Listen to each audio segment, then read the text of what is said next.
हम्म। दीदी, हाँ। राम जी जब रावण को मारने गए थे, जब उन्होंने तालाब के बीच में पुल बनाया था, ठीक है। कोई बोलता है राम ने पुल बनाया, नील ने पुल बनाया, तो सही क्या है? बेटा ये क्या है, इसके विषय में एक कथा है।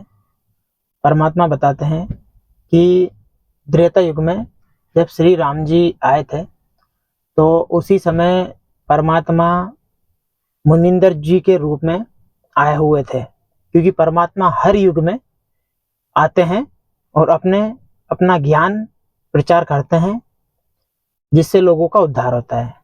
तो उसी समय परमात्मा मुनिंदर जी के रूप में आए हुए थे। तो एक बार क्या हुआ, दो शिष्य थे उनके, वो शिष्य बनाया करते थे। तो दो उनके शिष्य थे, एक का नाम था नल और एक का नाम था नील। तो वो रोग कष्ट के कारण उन्होंने भी परमात्मा से नाम लिया। जब परमात्मा से उन्होंने नाम लिया, तो वो जो रोग उनको था, वो उस रोग से उनको राहत मिली, तो वो भक्ति करने लगे। अब क्या करते थे, वो नदी किनारे जाते थे और वहां पे बैठ के दोनों परमात्मा की चर्चा करते थे।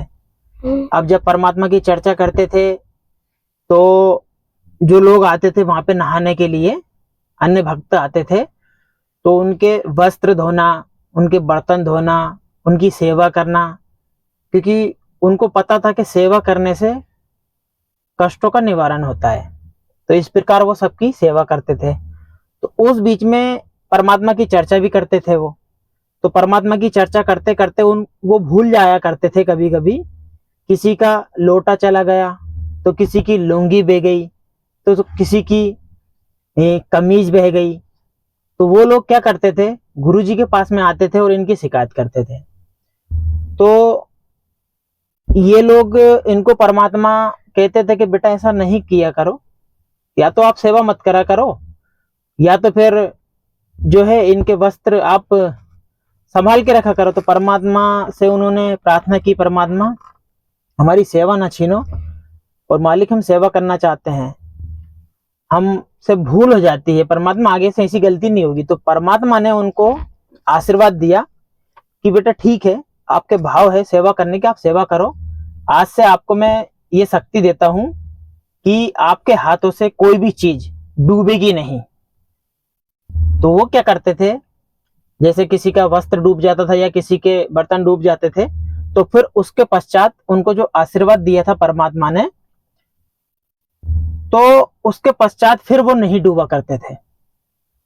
कई दिनों पश्चात जब सीता जी की खोज हुई, तो राम जी को हनुमान जी मिले, सुग्रीव मिले। तो सुग्रीव के साथ में ये नल और नील उनकी उनकी सेना में ही थे।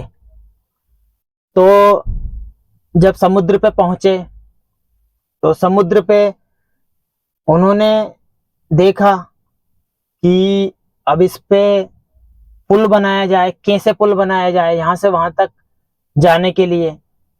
तो राम जी ने 3 दिन तक समुद्र से खड़े होकर हाथ जोड़कर याचना की कि हमें कोई उपाय बताएं, और हमें यहां से इस पार से उस पार, यानी श्रीलंका में जाने के लिए हमें रास्ता दें। तो समुद्र ने कोई प्रतिक्रिया नहीं दी। तो फिर राम जी ने क्रोधित होकर और अपना धनुष उठाया और कहा कि मैं तुझे अभी फूंक देता हूं, मैं 3 दिन से याचना कर रहा हूं तेरे सामने, परंतु तूने मेरी एक भी बात नहीं सुनी। तो समुद्र एक ऋषि रूप में आया और कहा त्राही माम त्राही माम।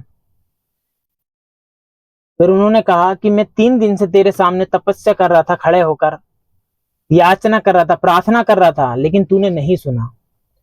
तो उन्होंने कहा कि हे प्रभु, अगर आप इसको फूंक भी दोगे तो इसमें कितने जीव जंतु की हत्या होगी, कितने प्राणी मरेंगे इसके अंदर। और ये गड्ढा बन जाएगा जिसमें भी आप नहीं जा पाओगे। उन्होंने कहा फिर कोई उपाय? तो उन्होंने कहा कि आपकी सेना में एक नल और नील दो नाम के व्यक्ति हैं, जो कि उनके हाथ में ऐसी शक्ति है जिस पर समुद्र में नहीं डूबेंगे और तैरते रहेंगे। आप उनसे सहायता लो और आप पुल बनाओ। अब नल और नील के मन में एक अहंकार आ गया। परमात्मा कहते बेटा कि कभी सेवा का, किसी भी प्रकार का हमें अहंकार नहीं होना चाहिए, जिससे हमारी सेवा नष्ट होती है। तो उनके अंदर अहंकार होगा कि इतनी सारी जनता में हमें पुकारा गया, वो गए। तो गलती यही की उन्होंने उन्हें उनके गुरुजी को याद नहीं किया। गुरुजी को याद नहीं किया तो उनकी शक्ति निष्फल हो गई, खत्म हो गई। उन्होंने पत्थर डाला, डूब गया, दूसरा डाला फिर डूब गया, तीसरा डाला फिर डूब गया। राम जी ने सोचा कि हो सकता समुद्र मेरे से मजाक करके गया। तो उन्होंने कहा ये क्या बनी, आखिर क्या गलती है, क्या आपके पास ऐसी शक्ति नहीं है? तो उन्होंने कहा श्री राम जी से नल और नील ने कि प्रभु हमारे हाथ में शक्ति तो थी, लेकिन पता नहीं काम क्यों नहीं कर रही है। तो थोड़ी देर बाद मुनिंदर ऋषि जी परमात्मा उनको आते दिखाई दिए। तो श्री राम जी ने उनसे याचना की, प्रार्थना की, प्रणाम किया कि हे प्रभु, मेरी पत्नी जो है कि रावण ने हर ली है,